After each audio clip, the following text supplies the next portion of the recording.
retrouver pour une toute nouvelle vidéo. Alors aujourd'hui on se retrouve pour que je vous parle de mon deuxième semestre de L1 de lettres modernes. Je peux pas jouer aux choses? Un truc plus silencieux peut-être? Je sais pas. Bref, donc on se retrouve pour parler de mon semestre numéro 2 de licence 1 de lettres modernes. Donc, pour ceux qui ne sont pas au courant, j'ai déjà fait une première vidéo sur le semestre 1.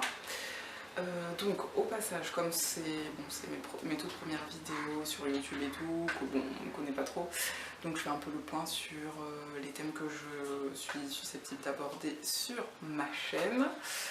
Donc en premier, forcément, bon, je vous parle de ma licence, mais forcément je vais vous parler de tout ce qui est fac, université, organisation, les cours, mes lectures du moment. De plus, comme vous pouvez l'entendre, je suis maman, donc je vais vous parler un peu de mon organisation, touche pas la caméra, mon organisation avec mon fils. Troisième truc qui va apparaître sur ma chaîne, ce sont des tutos couture. Donc après cette brève présentation de ma chaîne, c'est parti pour mon bilan. Oui.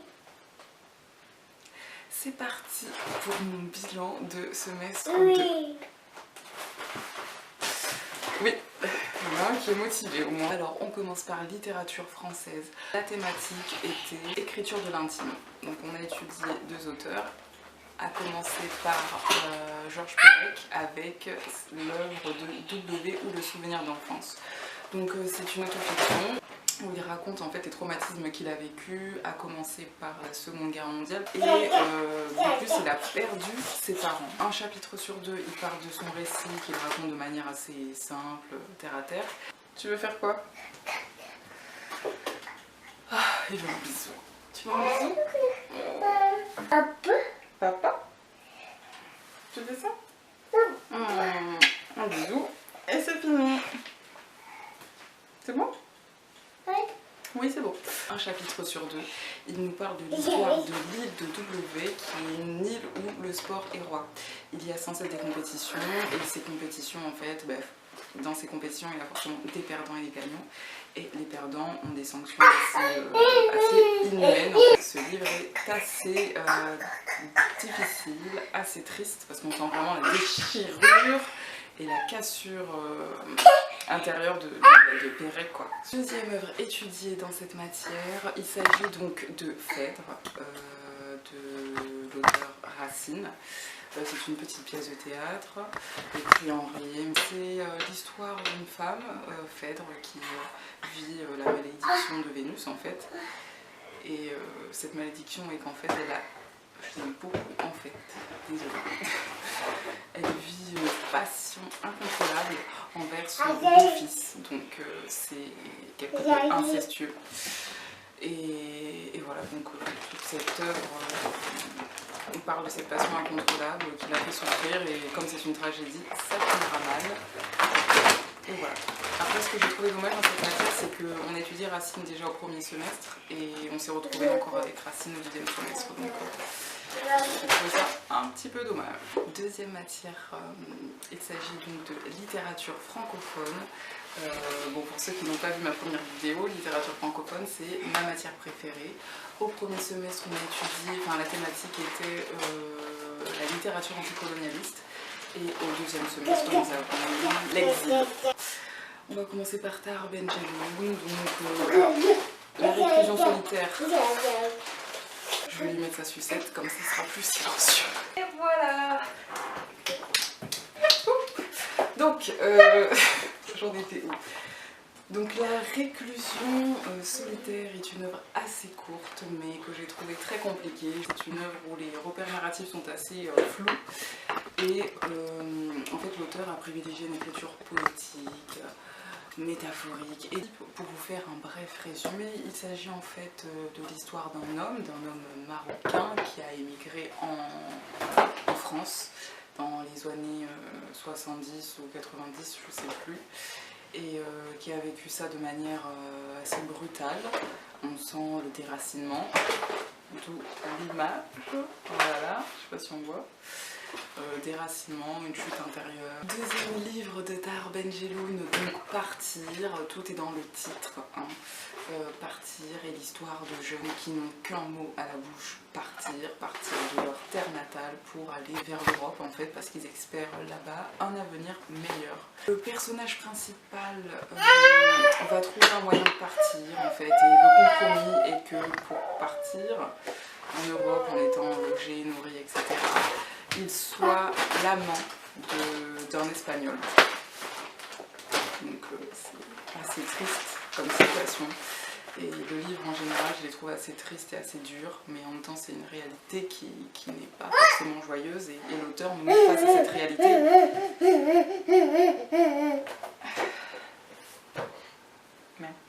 Minute câlin. On fait un câlin. Un plus connu, non. Un bisou.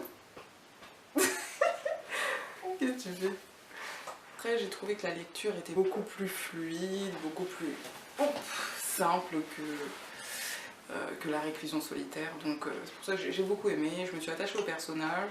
Troisième livre en littérature francophone. Alors, Cheikh Hamidou Kane. Le titre est L'aventure ambiguë. Alors je vais vous lire le résumé, ce sera beaucoup plus clair que moi. Passant de l'enseignement coranique des Dialobé à l'université française, le jeune Samba Diallo doit affronter l'exil et les brèches identitaires. Son apprentissage philosophique, éthique et spirituel retrace l'itinéraire d'une Afrique métissée en quête d'elle-même, où s'élève flamboyante la clameur d'un peuple en mal d'existence. Troisième matière, littérature comparée, avec pour thématique au deuxième semestre, théâtre et politique. Premier auteur que nous avons étudié dans cette matière est Bertolt Brecht. La vie de Galilée, donc tout est dans le titre, c'est quelqu'un qui a vraiment existé. C'est un mathématicien qui a démontré que le système de Copernic était vrai. Cependant, ses découvertes ont dérangé un petit peu la grande église catholique, parce qu'en fait ces découvertes allaient bouleverser l'ordre social établi, enfin bref, ça allait chambouler un tas de choses. Donc ils ont essayé un petit peu d'étouffer tout ça, toutes ces découvertes. C'était bien quand même, ça m'a fait redécouvrir Galilée, que je connaissais que de nom, mais voilà, sans plus. Donc c'est le côté historique qui me plaît énormément, et d'ailleurs dans toute cette matière, chaque livre est inspiré de faits historiques. Voilà. Deuxième œuvre, Mère Courage et ses enfants. Alors c'est l'histoire d'une mère qui parcourt l'Europe pendant la guerre de 30 ans. On se rend compte tout au long de l'œuvre que c'est une mère qui est très portée sur son commerce, sur l'argent, enfin bref. C'est un personnage assez opportuniste auquel je ne me suis pas spécialement attachée, qui a fait que l'œuvre en général ne m'a pas vraiment plu. C'est une mère très très possessive, qui prend ses enfants un petit peu pour des objets et qui, paradoxalement, n'est pas si présente que ça pour eux. Quand il leur arrive des malheurs, elle n'est pas présente. Deuxième auteur, étudié Albert Camus, donc toujours des pièces de théâtre bien sûr. A commencer donc par Les Possédés, qui est une œuvre que j'ai lue en grande partie mais que je n'ai pas terminée. Faire un résumé c'est assez compliqué parce qu'il y a beaucoup de rebondissements, beaucoup de personnages qui rentrent, les noms, enfin les prénoms qui sont russes si je ne me trompe pas sont assez compliqués à retenir, mais si je devais en faire un bref résumé, voilà, je sais pas, franchement c'est compliqué à résumer en fait. Oh non, non. En tout cas, ce que je peux vous dire, c'est que Les Possédés sont une adaptation théâtrale du roman de Dostoïevski. Cet auteur-là, en fait, cherchait à dénoncer un peu l'incohérence des partis révolutionnaires, un peu fanatiques, nihilistes. Dernière œuvre, je suis désolée pour le bruit, dernière œuvre de cette matière-là, il s'agit des Justes. Donc voilà, c'est une œuvre que j'ai beaucoup appréciée. Des questions de terroristes qui font partie du parti socialiste révolutionnaire russe. Durant cette œuvre, nous voyons l'organisation d'un attentat contre l'oncle du tsar. aimé cette œuvre parce qu'en fait on voit vraiment la réflexion personnelle de ces terroristes qui se battent pour une cause qui leur paraît juste. Et au final je trouve qu'on s'attache très facilement au personnage. Après nous avons le latin, donc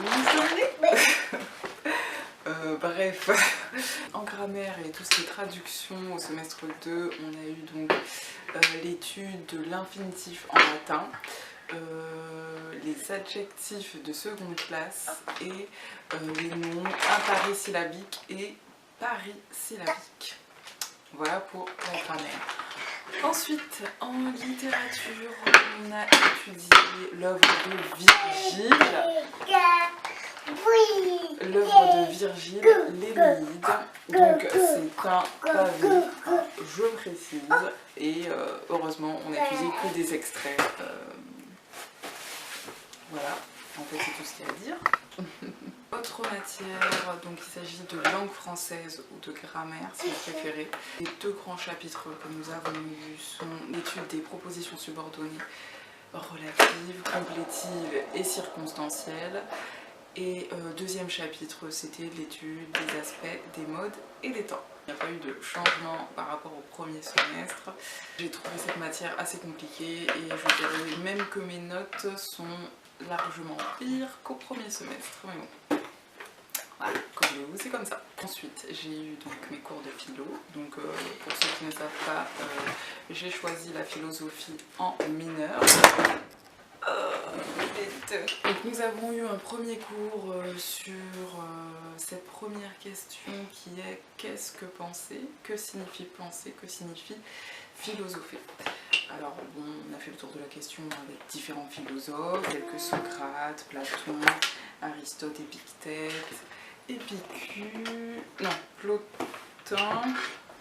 Oui, Épicure, Aristote, Descartes, etc. etc. Je ne vais pas tous vous les donner, mais voilà. C'était un cours super intéressant. Deuxième cours de philo, il s'agit donc de qu'est-ce que le beau. Alors, je vais vous citer quelques grands titres de ce chapitre-là. Au XVIIIe siècle, découverte de la sensibilité, Kant et le plaisir du beau, ce qui plaît universellement ou pas. Au XIXe siècle, le beau moderne, entre tradition et provocation. Baudelaire, le beau entre spleen et idéal, les fleurs du mal, etc. Au XXe siècle, Bourdieu, donc ça j'ai adoré, c'était un côté plus sociologie que. Donc, notamment avec l'étude des classes, etc. Les classes sociales. Bon, voilà en gros les grands titres. L'avant-dernière matière, il s'agit donc de compétences numériques qui était déjà là au premier semestre. Ça c'est sur la plateforme de la fac, vous vous connectez. Alors c'est compétences transversales, pardon. Donc c'est divisé en deux parties, PPE et compétences numériques. Donc PPE, c'est tout ce qui est de l'ordre de votre projet professionnel, de l'étude de l'entreprise, du travail, etc., recherche d'emploi. Voilà, donc c'est des exercices qu'il faut faire sur internet, sur la plateforme de la fac, donc ce n'est pas en présentiel. Et ensuite vous avez donc compétences numériques, ce sont différents exercices, il y en a énormément, donc il vaut mieux s'y prendre en avance, sur tout ce qui est Word, etc., PowerPoint, etc., etc. Et enfin, dernière matière, l'anglais. Donc c'est une matière que je n'avais pas au premier semestre. Alors si vous avez d'autres langues, pour ceux qui ont choisi l'espagnol, l'italien ou je ne sais quelle langue, ça a commencé depuis le premier semestre. Mais pour l'anglais, ça a commencé seulement au deuxième semestre.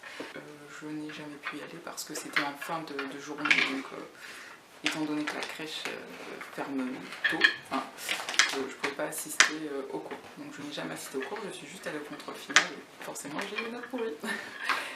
Mais après il y avait quand même pas mal d'exercices à faire sur internet, donc ça je les ai tous faits. J'ai fait des exercices sur internet, il y avait aussi une évaluation sur internet, j'ai tout fait, mais je ne suis jamais allée en cours. Et... Bon, j'ai fait le tour de toutes les matières, j'espère que ça a été à peu près clair. Je suis désolée pour le bruit. Après, concernant les évaluations, en lettres modernes, il y a essentiellement des dissertations et des commentaires de texte. Alors, ça dépend des profs. Il y en a certains qui vous proposent différents sujets, vous choisissez celui qui vous plaît, et d'autres qui vous imposent soit un commentaire, soit une disserte. Après au premier, enfin je dirais dans la L1 quand même, j'ai l'impression qu'ils privilégient plutôt les commentaires de texte. Parce que pour eux, la disserte est plus compliquée, donc voilà, ils sont assez compréhensifs, heureusement d'ailleurs. Après j'ai eu certains contrôles où il y avait seulement des questions simples, mais il ne faut pas tomber dans le piège, on ne répond pas comme ça au feeling, il faut organiser votre question, enfin votre réponse.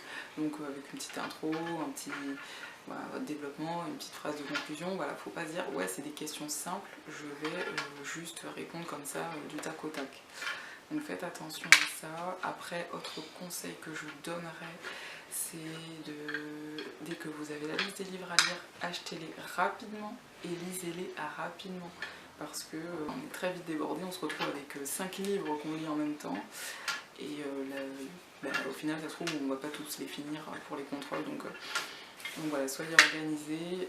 Et surtout, il faut vraiment se mettre un petit coup de pied aux fesses pour les lectures, pour les livres, les lire au plus vite et pas les finir la veille des contrôles. Non, parce qu'il faut lire les livres, il faut étudier le cours et il faut faire des recherches complémentaires parce que bien sûr en cours le prof n'aborde pas tous les points et je pense que ça c'est une autre règle super importante, c'est compléter ces cours avec des recherches personnelles que vous faites sur internet, sur des œuvres d'analyse que vous trouvez dans votre BU.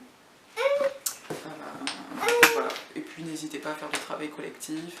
Si vous avez des potes dans votre fac voilà, qui sont dans votre filière, n'hésitez pas à travailler en cours parce que l'échange de connaissances, d'idées et tout, c'est que du bonus. Oui, tu veux un bisou? On a bientôt fini. Tu me fais un bisou? Donc voilà, en tout cas j'espère que cette vidéo vous a plu, n'hésitez pas à liker, à vous abonner et à laisser des petits commentaires si vous avez des questions. Voilà. Tchuss. Et évite de faire tomber ça sur moi. Regarde, on va trouver un autre jeu. Je crois qu'on va couper la